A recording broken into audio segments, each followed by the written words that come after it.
ఆవకాయ ఆంజనేయ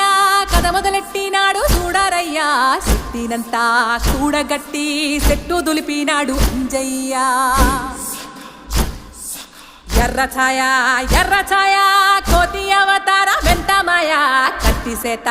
పట్టకుండా కాయ కోసినాడు కపిలయ్య